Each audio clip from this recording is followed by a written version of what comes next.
Welcome to the From the Hart Podcast presented by Orange Kiwi Consulting and Crisp Imaging.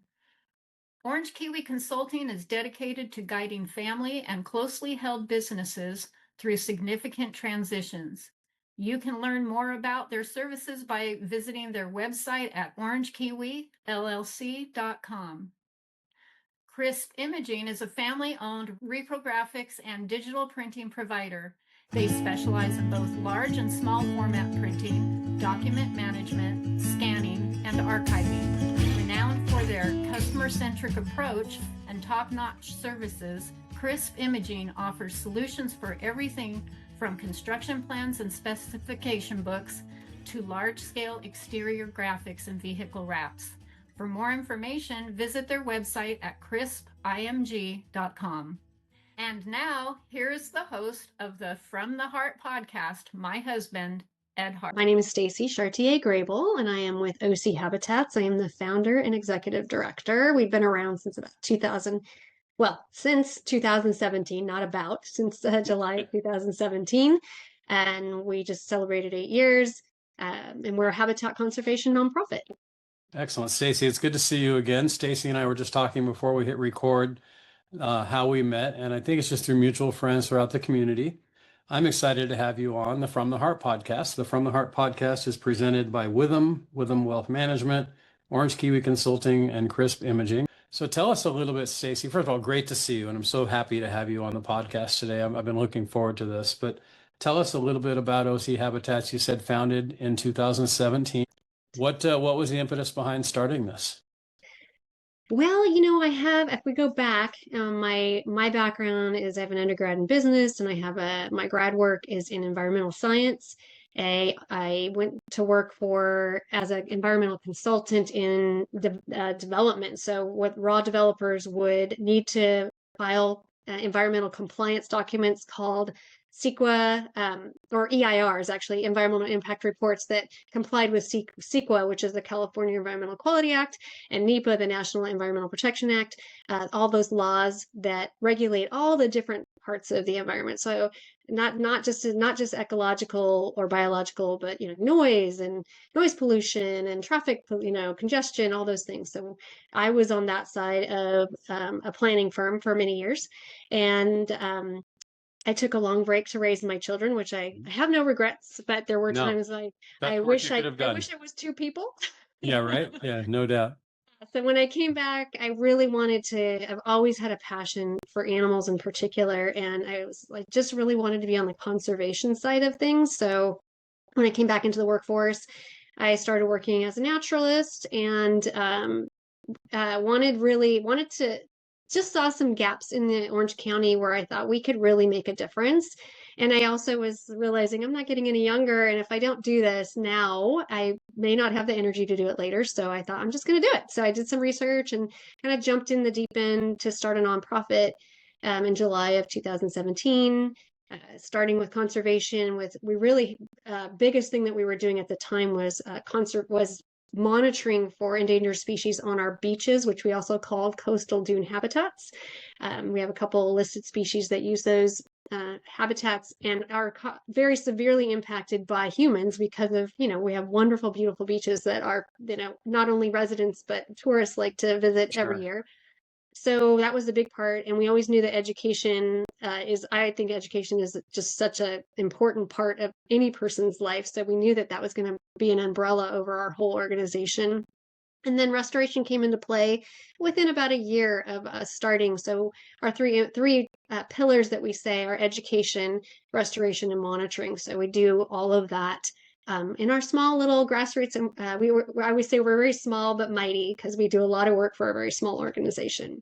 Are there other organizations out there doing similar work that you work with or partner with or come against? There are. We do have overlap. I'm not sure any organization does all of the things that we do, but they definitely do. So we have partners like Huntington Beach Wetlands Conservancy, which is a nonprofit wetland owner in Huntington Beach. We've worked with other organizations as friends or partners. We work with OC Coastkeepers. They do a lot of water quality, which works great for us because we're less water quality, more terrestrial habitat. So we've been able to pair with them doing field trips where we do the terrestrial guided hike and teach people about all the things that are on the land. And then we take them to the ocean and they teach them about water quality of rivers or creeks that are flowing into the ocean. So it's a really great partnership. We also work with things like groups like Cancer Kinship. We're providing guided hikes for that group. I feel like we work with Project Grow, which is another nonprofit that's been working in Upper Newport Bay, and they're under the umbrella of the Coastal Commission as of right now. I think that's there might be some changes in the future as their grants run out and they move to other funding. So yeah, I feel like I could list a lot. Right. Are there opportunities for like, as you know, I do a lot of work with different nonprofits and I work with a lot of different companies throughout in and around Orange County, schools as well. Do you do like field trips? Do kids come out to some of the areas that you oversee or that you educate in places like that? Or could companies come out to learn more as well? I'm sorry, I don't mean to cut you off. Yes. No, that's fine. It's conversation. And so, it's. Right. We started off doing trying to do a lot of field trips. And what we found is schools are really limited on budgeting. And since we're so small, our budget was also small. So our field trips are not as often as we'd like them to be because of cost and busing in particular. The buses are what really are the clincher. But we definitely, because of that, we thought we're going to start providing campus programs. So we actually do what, we always call it like a staycation. We go to the schools, we do our program outside, and it's in stations and the kids run around, and we really focus on Title I schools, which are schools that are underserved communities. Title I, I think the main rule is that they're receiving 1 or 2 meals at school. So it's either breakfast and lunch. So we target those schools in particular, and the schools really seem to like our programs because we are either introducing a topic that they're going to cover later, or we're supplementing a topic they've already covered, because we use next gen science standards, which is the current science standards that are being used in schools, which I think you're probably aware of as a former educator and as an educator. So so we do a lot of that where we're going to campuses. We just signed a contract with City of Newport where we will be providing field trips. So we'll see how that goes, because they have to pick us. So we'll see how, we're excited about it. The city really wanted someone that had more experience in that area, where we will be doing field trips at the local tide pools. And we have a lot of experience there with our staff and a few of our volunteers that have been doing it for many years. Nice. All right. I want to put a pin in that for a second. We're going to come back to talking about OC Habitats and all the work you're doing and how people can get involved and things of that nature. But I want to go back. Okay. So you said I think your greatest work to this point has been raising a family. I think that's one of the most important things you can do.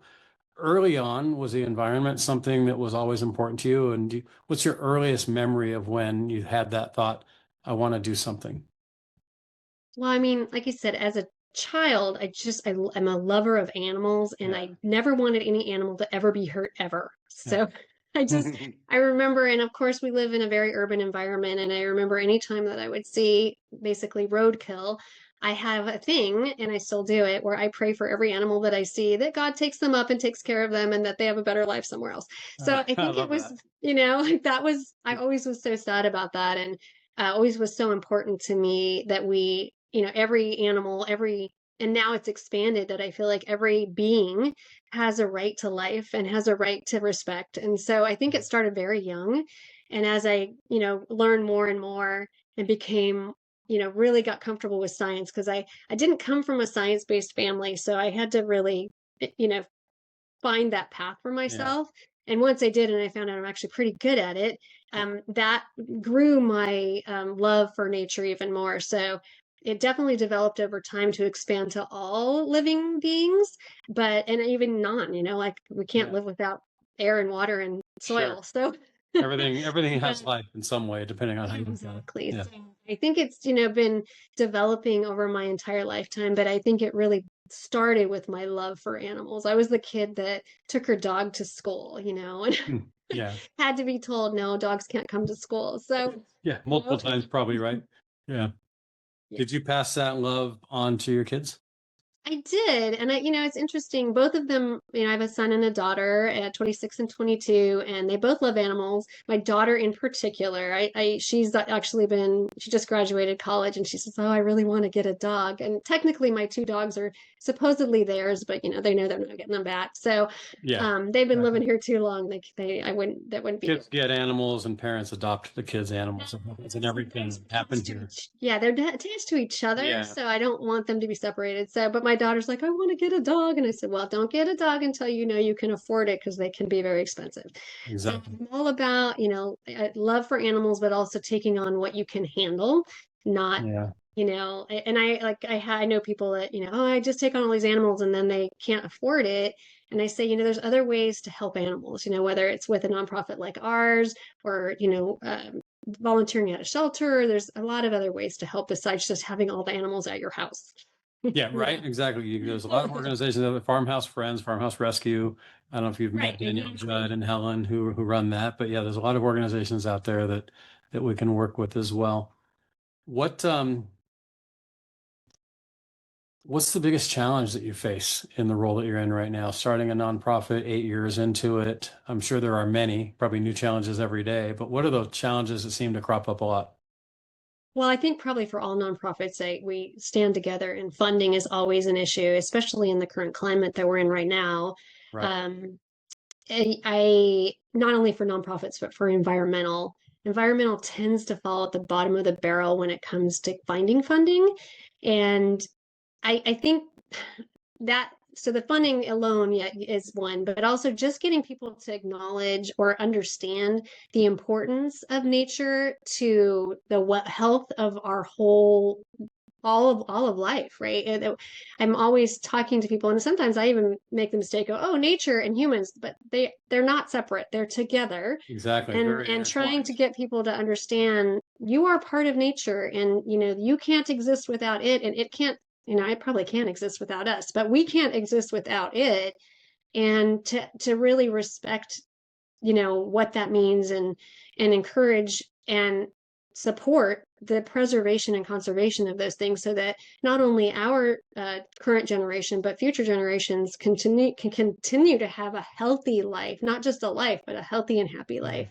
So I think that's probably another challenge, is really connecting people to nature in a way that really is meaningful.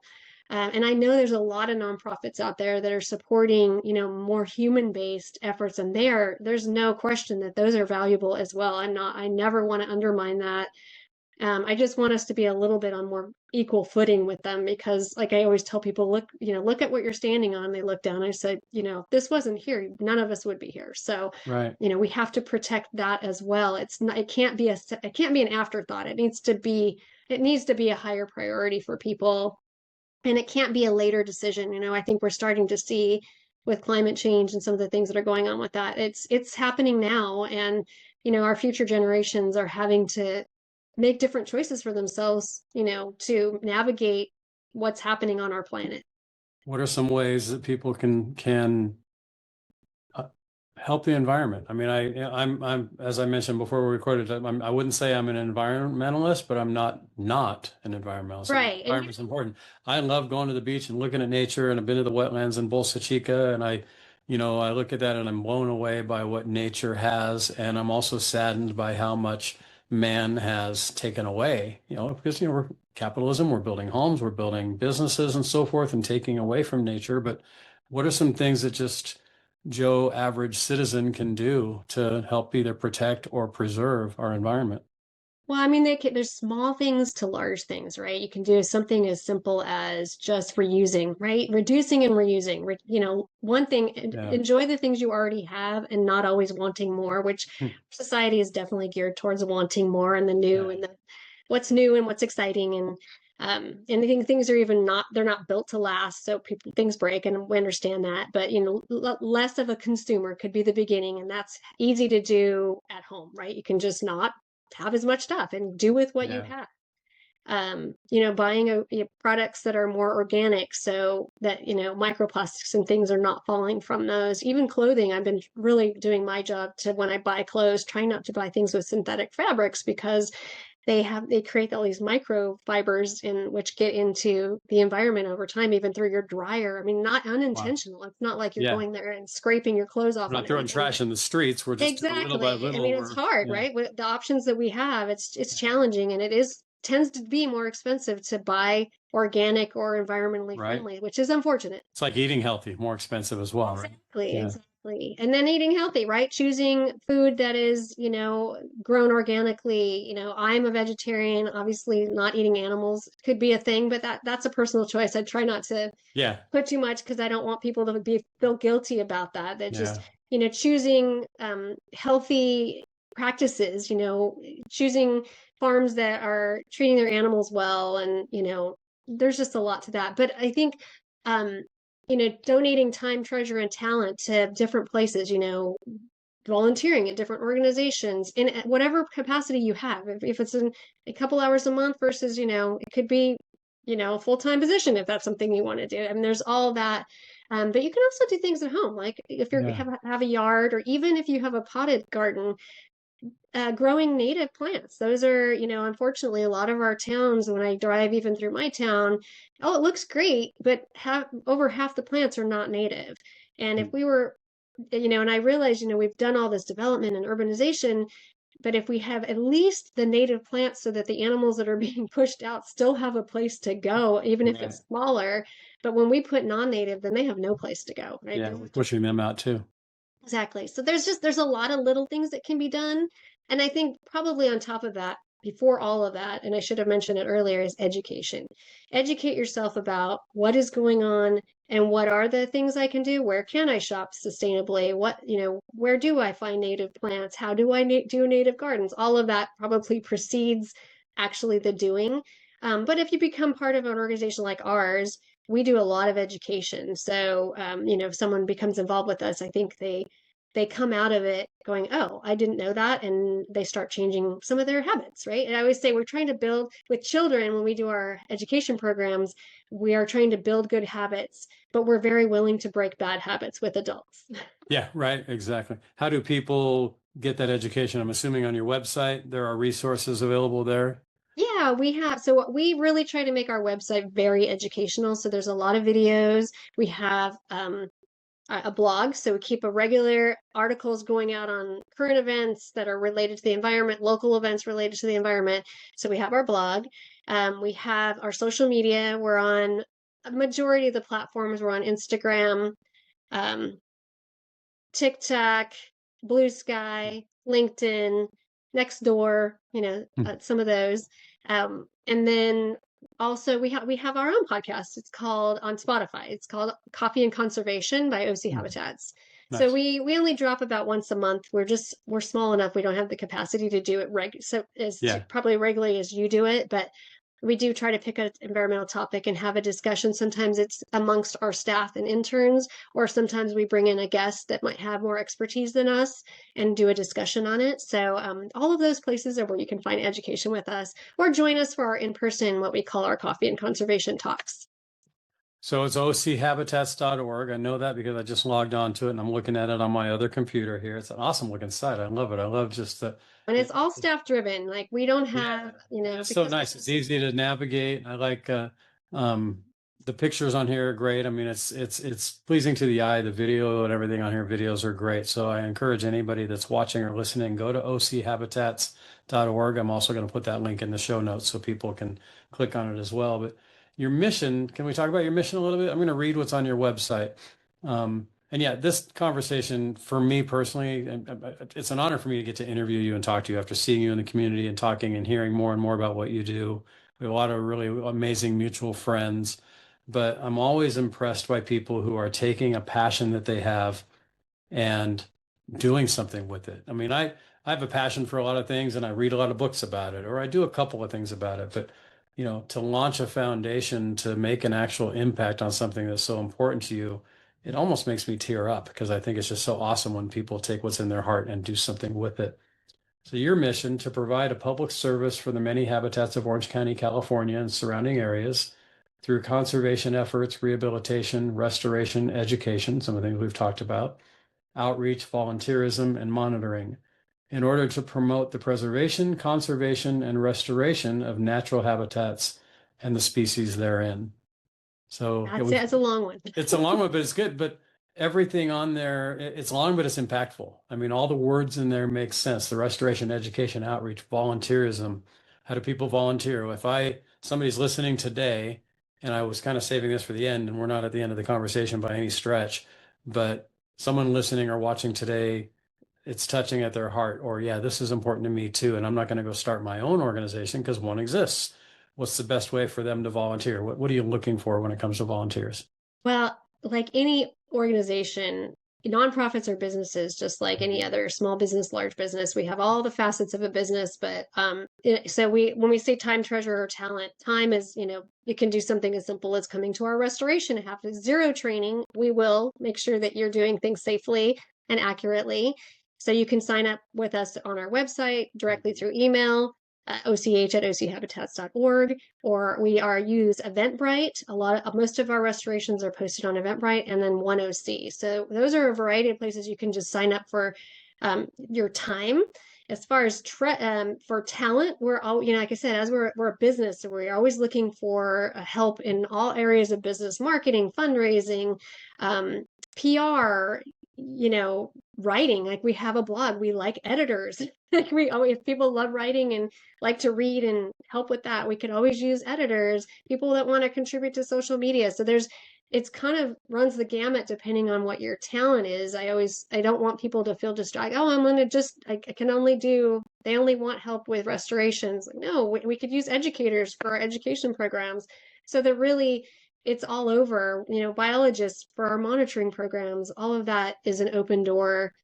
So they just reach out to us directly on our website. There is a tab that's get involved, and there's some buttons in there that you can click on and send us an email and or apply to become a volunteer, or even a board member. We're always looking for board members with board experience, and that gets into like HR and things that are a little bit different but are needed, right? So yeah, I feel like there's a very large swath of things that we could use help with, and we're open to all of it if someone's willing to donate their time and commit. That's the big thing, is committing. When people come, sometimes they're not ready to commit that much. So, we take some time to get to know people before we make them, sign in their signature to anything as far as a long-term commitment. But we're always excited to have people come in with talents. Like, we've had a lot of artists. That's a perfect example. Yeah.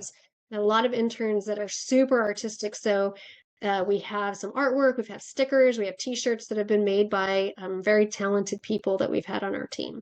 Nice. Yeah, and I've seen some of it on the site. It's really cool. Again, I'm going to encourage everyone, log on ochabitats.org. I could lose myself, and I probably will after this interview. And again, we'll put it on the show, on the notes. 8 years, 2017. When you look back at the first 8 years, I hate the word pride. I'm taught that pride's a bad thing, biblically and so forth, but I'm going to use the word anyway. When you think back about what you've accomplished in those first 8 years, is there anything that you look back and go, man, I can't believe we already accomplished that? That was like year 10, or I never thought we would do that. Or just, I guess the short question, what are you most proud of when you look back at your first 8 years? Well, I would say there's two things. One is that you kind of mentioned it, is putting passion to impact, right? And I feel like we've done impact from day one. We were boots on the ground right away. Even if we had very little funding, we were volunteer based 100% when we first started. And then we started hiring in 2020, and we have a very small staff. We only, the most we've ever had is 5 total. I'm a pro bono executive director because I want to have staff and I want to do more work. And so that, we're trying to get enough funding to cover my position, not necessarily for me, but for a future executive director. Succession at some point, sure. Yeah, exactly. But so that's, to me, no matter what happens with the organization, is that we've had impact from I feel day one. We've been doing good work. We can look back and say, we did this happened. We were doing restorations, we were doing education, we had impact all these years, regardless of funding. We've been able to do it. So that's probably what I'm most proud of, is it really, we weren't waiting for the money to do something. We did it, and the money started to come. And the other thing is our mentoring. We do a lot of mentoring. We have an internship program that we target local colleges here in Orange County, but we have had outside, like UC Riverside, UCLA. We've had I always forget all the different names of the different schools, but all the schools, LA, San Diego, different schools around there. We've even had Berkeley students. So, Nice. but just we take that very seriously. I really like to be part of launching young people's careers and being a part of, pushing them in the right way. Obviously, I want environmental people out there doing good work. So if I can be a part of getting these people forward, that's what I'm very proud of. And we've had some really good successes with many of our interns that have moved on either to graduate school or to careers, and they have attributed some of their success to the time they spent with us. So I'm very proud of that. If I can be proud, obviously the work was theirs, right? Most of the work was on them and them making the commitment to us. But I hope that our commitment to being good mentors. And it's me and my staff. I was doing all the mentoring up till about 2 years ago, and then I started training the staff to be mentors. And so, having a broader or more options for mentoring is great. And also giving my staff that skill set too is giving them mentoring skills. So yeah, that's been a really important part of what we do. You led me into a question I was going to ask. You said the word mentor, and I typically like to bring that up whenever I talk to a guest, because anybody who does anything for a living has mentors that have led them to where they are. Is there a mentor in your past or someone currently that you admire and that plays a part in why this is important to you, or someone that you admire now and would love to, either have them mentor you, or maybe they do from afar? I have mentors that have never met me. I read their book and suddenly they're a mentor. Well, I would say, if someone I don't know was E.O. Wilson, I think was what the book I was reading his books. It was actually on entomology. And I feel like that was my turning point from being like a dog lover to a cat lover to everybody, and I felt like that person, he's no longer with us, unfortunately, but just the amount of knowledge he had about the environment and his perspective. So I would say that E.O. Wilson. As far as someone I know, of course, my grandmother and my mother, of course, have been pushing me all my life, and I appreciate that. As I will say there's some partners I have that I love. Matt Yurka with Project Grow he was so inspirational to me and so helpful to me in helping me get my organization off the ground. He was willing to let me pick his brain he was also part of a nonprofit. So he was letting me pick his brain about how his organization did it, and just has, helped me. John Villa at Huntington Beach Wetlands Conservancy has been and still is a mentor to me. He lets me ask questions of things like, hey, this is happening. What are you, how did you handle something like this? And he's just been very willing to share that. So, they have been, amazing. And then I will lastly say, and I kind of named all these men, there's been in my grandmother and my mom, but Sure. I had a college mentor, Jane Hall, who was my graduate mentor, and she just always believed in me, and I appreciated that, and she still did. When I started the organization, she was helping me through some things during the pandemic, and just her, like, you can do this. And, she of course is a doctorate person, and she's so intelligent, and that she believed in me was really important. And I very much revere her. That is so important. If you want to think about this a lot, if you want to make an impact in someone else's life, whether it's a child or another adult or another leader, don't just believe in them, prove that you believe in them, support them, mentor. There's that word again. I had a baseball coach in high school. I didn't deserve to be on the varsity baseball team. I wasn't as good as the other guys. In fact, a funny story is I wasn't playing very much. And I came home from practice one day, really discouraged. And my mom just looked at me and said, "Hon, you know why you're not playing?" I go, "Why is that, Mom?" She goes, "You're just not as good as the other boys on the team." My mom was brutally honest on that. I can say that now. She passed a few years ago, so she can't defend herself now. But my point on that is my baseball coach he saw something in me, and he started giving me opportunities, and he showed belief in me. And when someone you admire shows that they believe in you, that goes a long way. And so my encouragement from what you're hearing Stacey talk about and what I'm sharing is, if you're watching or listening and you're looking for that opportunity to grow or to move into another field or to move up in the field that you're in, or experiment with something in a field that you'd like to be interested in, find someone that you can, just latch onto, serve them, and, you know, show that you're worth believing in. People don't believe in you till you show that you're worth believing in, I think. And we all are. I mean, all of us have that, we should believe in everybody, but certainly there are people that we come across in our lives that we just kind of show an interest in. I've mentored a lot of young people. I teach at 2 different universities, and I'm pretty close to most of my students, but I'm really close to a handful. And those are the ones that just kind of take that extra step and ask the questions and really show an interest in things. So yeah, that's so important. What concerns do you have for our environment if we don't step it up? I mean, they're vast, honestly. Yeah, I imagine. It's just the loss of biodiversity and what that means for, the health of the planet and therefore the health of humanity. I've been, I read a lot, and some of the books I've been reading, which no one wants to read but me, is I've read about insects and soil, and the people don't even think about these, and pollinators. Everybody's like, oh, the bees. I'm like, well, there's more than bees that do pollination, and if we lose our healthy soils and our pollinators, which we are going to lose a healthy diet. We may still be here, but we're going to be eating rice and, very, very bland, non-nutritive foods. Yeah. And we're just not going to be what we are today. You're not going to be able to get grapes and cherries and, some of these lovely foods that we're currently getting because the pollinators won't be there. And, humans just cannot replace these species. So it's super important to that's my concern is I have young children, not young, they're young adults. Sure. But looking forward, and when they question whether they want to have children or not because of the what's going on the planet, that's heartbreaking, right? As a parent, having a child has absolutely been the highlight of my life.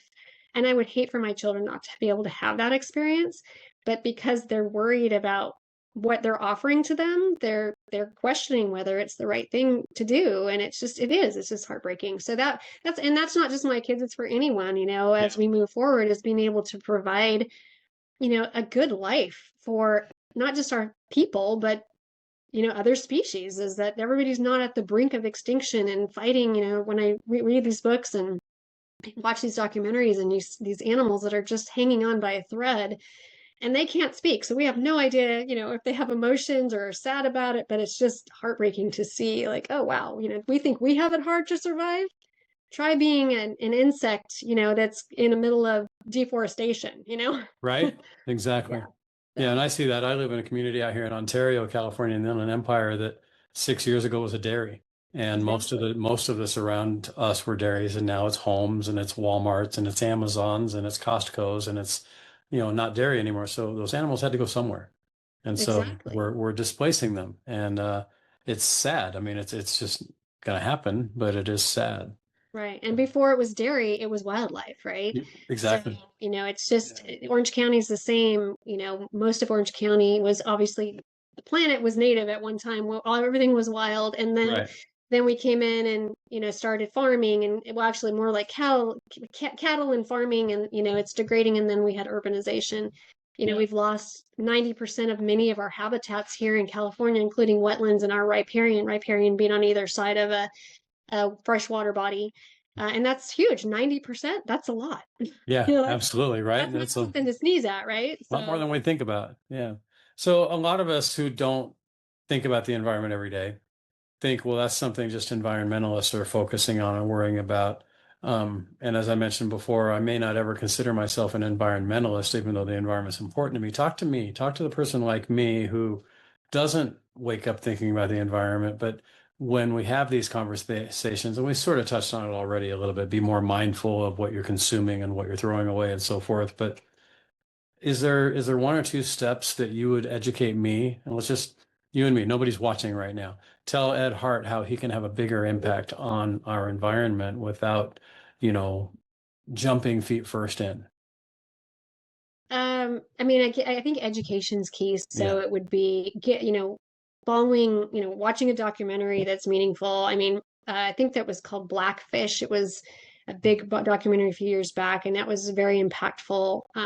Jane Goodall stuff is very impactful. Right. There's a lot of that stuff, and that's, you can watch that as a family, and then, looking at blogs and articles and things like that are interesting to you.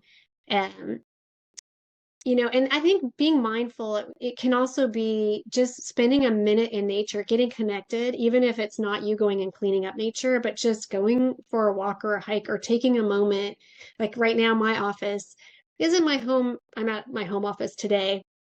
And I look out and I actually place myself so I can see the tree out front, and there's birds. And just sometimes I look up and I'm like, okay, I'm pausing because there's all these wonderful little species roam, and I'm watching their behaviors. And then I get my iNaturalist out and start looking them up and getting all these Nice. details about them. And I think that's important. It's just going like, there's some really cool things in this world. And Yeah. if we just take a minute every day to notice something and start to recognize like, oh, look at all this stuff happening around me. This is happening. Now there's lives that are happening around me that I'm unaware of.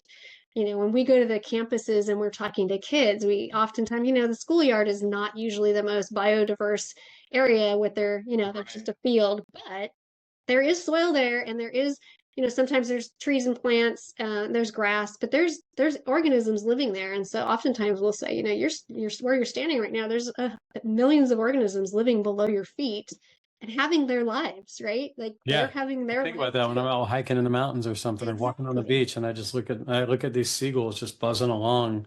It's like, man, that's just, I can't conceptualize it until I stop and pause and look at it. It's like, oh wow, that's pretty amazing what's happening around me that I don't even pay attention to. Yeah.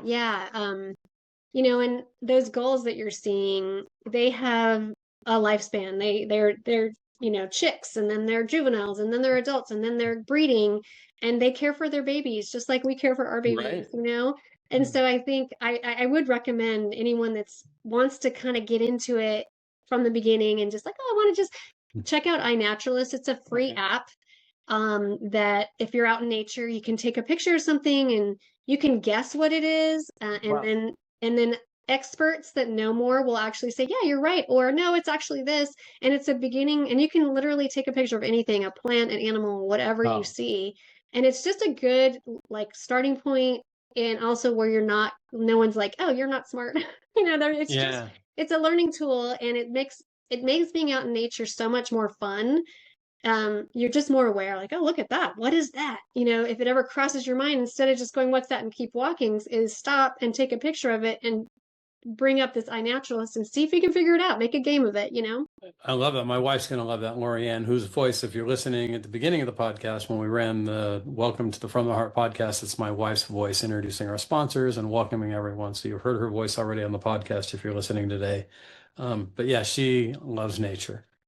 So I laughed when you said, if you see an animal on the side of the road, you'll say a prayer, and that's so my wife. My wife can watch people get hurt in movies and just be fine. But if an animal gets hurt in a movie, that impacts her.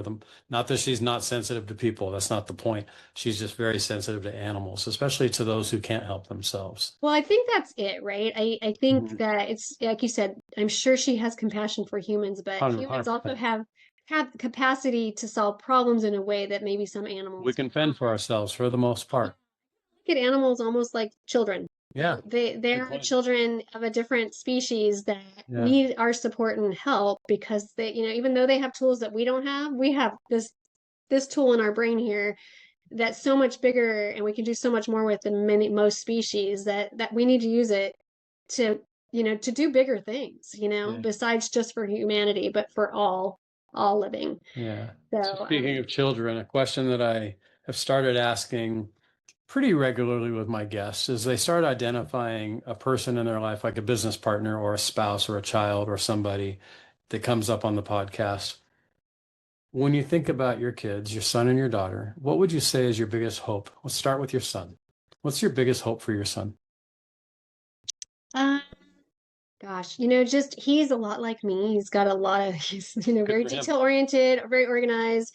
And I want him to be able to fulfill, he has a lot of big dreams.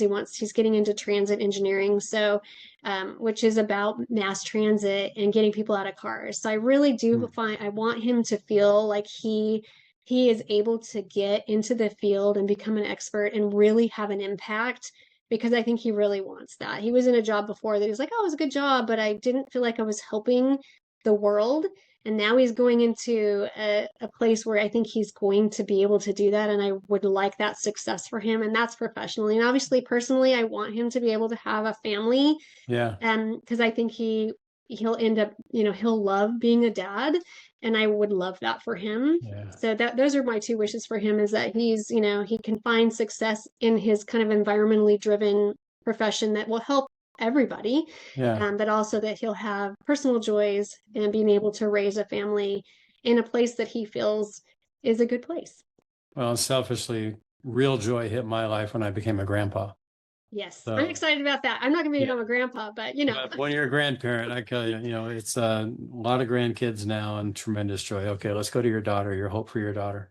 So my daughter is very similarly, she's younger than my son, so she's still at the front end. She's, trying to navigate her next steps, whether she's going to, go on to a doctorate, but she's definitely going environmental. She's doing climate change. So I just, knowing, what I know and what I've been doing, that she continues to have the passion for the hard work that's ahead, and that she's also able to make an impact, and that, because this is a hard area. Climate change is really hard because half of the world doesn't believe it's happening. But I want her to be able to find success in that, not only, that she gets as educated and as expertise in that as she can, but also that the world starts to recognize kind of what we talked about earlier about the importance of nature, so that there is success, and that as she progresses through her career, that she's seeing things go in the right direction. So that's what I hope for her, is that, her work, and I think it will also be very impactful. And, that's not going to be all on her, obviously. It's the world needs to kind of come to attention. And then I also want her to be able to have a family too. I want, both my kids are very family oriented. So, and the joy I've had in my relationship with them, I would certainly want the same for her as well. And then, for me, and the side step is being a grandparent, like you said. Yeah. So I think my wish is the same for both. They're actually very similar. I said my son is a lot like me. My daughter is also a lot like me. Yeah. And which is kind of weird, because I really expected my kids to be very different than each other, because my brother and I are very different. Yeah. And my younger siblings are also different than me. But my two, even though they're a boy and a girl and they're 4 years apart, they're so similar. It's kind of uncanny, actually. Yeah, it shows consistency for one. As a parent, you and your husband, I'm sure, have done a great consistent Yes, job and with I'm the not kids. taking all the credit. And my kids are a lot like their dad too. But Yeah, tell me about him. yeah, my husband, so he is retired. He kind of did a early retirement, but he went to USC, got a business degree, and then went into education and became a high school math teacher and basketball coach. So he did that for many, many years. He, obviously coached our kids. I coached our kids as well. Nice. I was always the individual sport person. He was the team sport. But he kind of got me into the team for our family, and then I was coaching my daughter in many of her sports. But he when he was at the Garden Grove Unified District for many, many years, and then he moved over to Newport Mesa and ended up being the athletic director at CDM High School.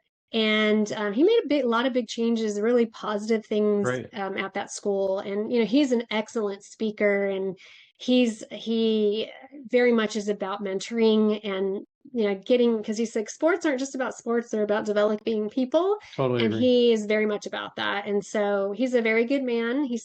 I've been very fortunate to have him support me in the work I do. He's a sport guy, I'm an environmental person, but I appreciate that he's always got my back. So he's a good man. He's enjoying his retirement. Nice. He's like, oh, we're spending a lot more money lately. I'm like, yeah, Mr. Travel. Right? Yeah. Why that's happening. So I'd love to meet him. Sounds like we have a lot in common. Yeah, he earned it. So yeah. What's your biggest hope for OC Habitats? Oh, that it exists. One, it continues to grow, but it exists beyond me. If I were younger, I'm like, oh, I'll be here forever. But I'm not as young as I'd like to be, and I won't be doing this forever. And I really would love to have a legacy that this organization continues beyond me, and continues to do the good work whether I'm here or not. So that would be Yeah. my biggest wish, is that is what happens. But I'm also, prepared that, we never know what's going to happen, especially with nonprofits. It's just, Right. I feel lucky that we've been here 8 years and we've navigated Yeah. it so far. So I hope that we can continue that regardless if I'm here or not. And I say here, whether I'm alive and or retired, right? Yeah. So Your husband might talk you into that whole retirement thing, exactly. So, He's really kind of, yeah, he's chomping at the bit a bit. And yeah. and my intention is to stay involved with OC Habitats as long as I can in some capacity. Yeah. At some point I'll probably step away from the everyday, but I because it is my passion, I wouldn't just go, okay, bye, I'm out. Sure. Yeah. We never walk away from our passion. We stay involved. Exactly. I'm never going to retire. I'm 61 and I'm not working full time for anybody else. I'm doing everything I'm doing for myself and clients and so forth, but it's my company. And I'll do this as long as I can. As long as God gives me breath and the ability to speak and the ability to hopefully make a little bit of an impact, I'm going to keep trying to do it because it's what I love. Yeah, I want to play more golf and I want to travel more and I want to, lay on the hammock in the backyard more than I do currently. But those days will come. Right. And I just think purpose is important, right? Yeah, definitely. Even into the very end, I think, I think that's what drives us. And when we stop feeling like we have purpose, I think your life, I Yeah. want my life to have meaning as long as it can, unless I can't do it, I want to do it, Yeah. right? So, I'm glad you said that because a lot of people think, especially younger people going into their career on the front end of their career, think they have to find their purpose and make that their career. And I've thought that in the past as well. I think if you find your purpose and you can keep yourself aligned with your purpose, even if that's not your career, yeah, maybe your purpose is something you do on nights and weekends.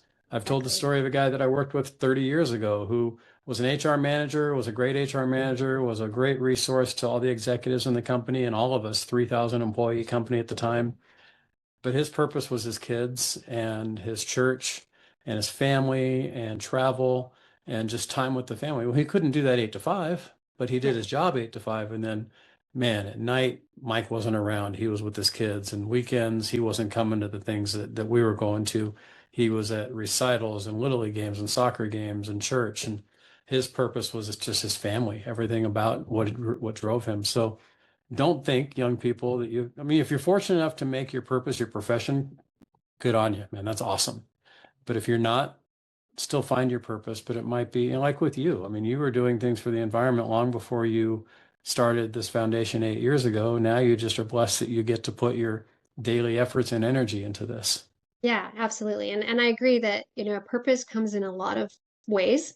And sometimes your job is what supports that purpose. It may not be the Exactly. purpose, but it supports it. And we Yeah. all have, and there's so many roles in the world that make the world go round. And we all, that's your purpose, is we providing a service to someone else. But your passion purpose, like you said, can be big, Yeah. little, or multiple. You might have Yeah. multiple things that you support. So absolutely, I agree with you on that. All right, so somebody heard this interview, they want to get involved, they want to volunteer, they might be interested in a board role, they might be interested in just coming out and seeing what you do, or just learning more about what they can do from you. What's the best way to reach you? Well, like I said, you can go to our website and you can connect with us through the website very easily, but they can reach out to us directly through our email, och@ochabitats.org, or they can Okay. call us at 949-697-8651, and it's a talk or text. So those are all the ways to connect with us directly. If they wanted to go through like our restoration postings, they can go to Eventbrite or OneOC and join there. But we're just, if people want to just talk to us, they can call us, email us. We do corporate stuff too. So sometimes companies say we want to do a corporate event, and we can work that out. But yeah, a direct connection is, we're small enough, and that's our intention, my intention is to stay fairly grassroots. So Yeah. we do our best to connect with people directly. So if someone sends us an email, we will email you back, or we'll call you, and we'll have a conversation on whatever it is that we need to talk about. If you just want to learn more about us, we might invite you to one of our coffee and conservations, so you can see some of the stuff we do. We just had one recently, and we're going to have another one in Mhm. January. So yeah, there's a lot of ways to connect with us, but we're happy to take a phone call or an email anytime. So as you know, I'm on the board. I currently get to serve as the board chair for the Passkeys Foundation, the Institute for Community Impact. We do these 3 times a year breakfasts where we bring a couple of nonprofits in to share a strategic issue that they're facing. And then the 80 to 100 of us or so in the room get to address the issue that the director brought up. Other than funding, because like you said, nonprofits across the board, we all need funding.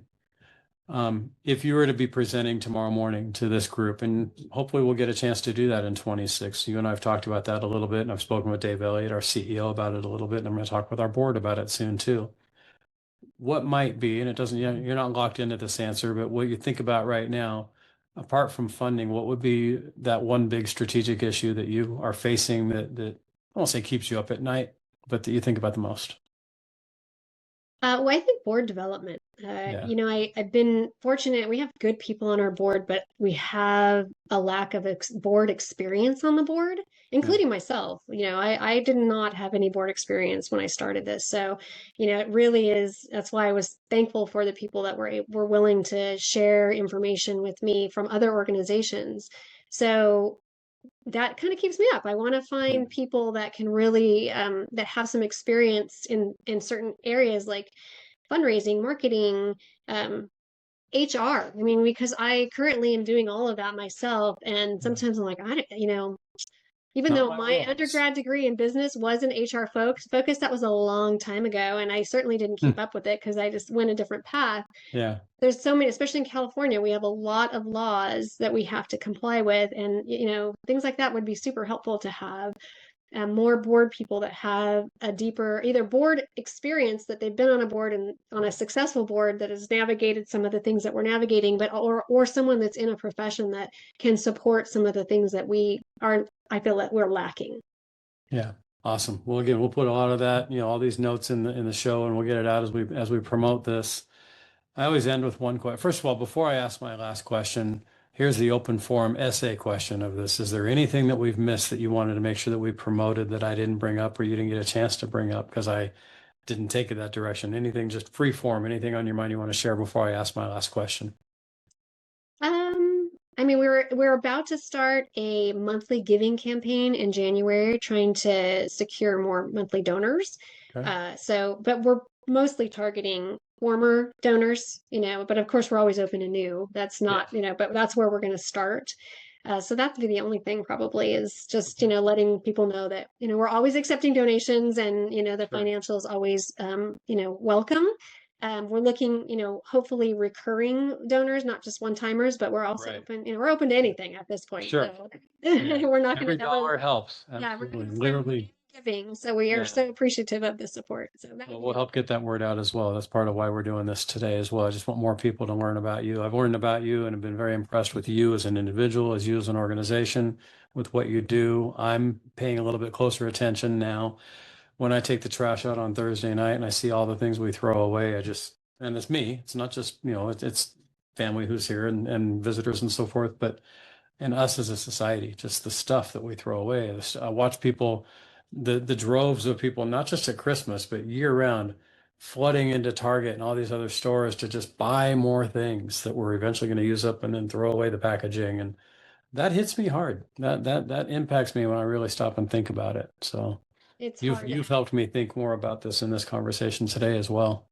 Yeah, we need to it's not just, consumers, as we talked about, having consumers consume less, but also having producers of items, one, less just overall, but even packaging, like you said, the packaging, if we find ways we can reduce and make sure that it is recyclable, because, like foam is not, like, it's just outright not recyclable, and we use so much of it, and I understand why, but we've got to have alternatives, right? Got to be a better way to package these things. Exactly. Yeah, when I take the box and I tear it down and I throw the cardboard box into recycle and take the foam out and I have to just throw it in the trash, it's like, but you're doing it the right way, because we tell people don't throw foam in the recycle bin because it literally contaminates recycling. Like, don't do that. And just know you can compost cardboard now, so you can do that in your compost bin as well. Oh, okay, cool. Did not know that. See, I've learned a lot today, but now I've learned one more. All right, I'm going to finish with a redundant question. The name of the podcast, you are your episode number 155.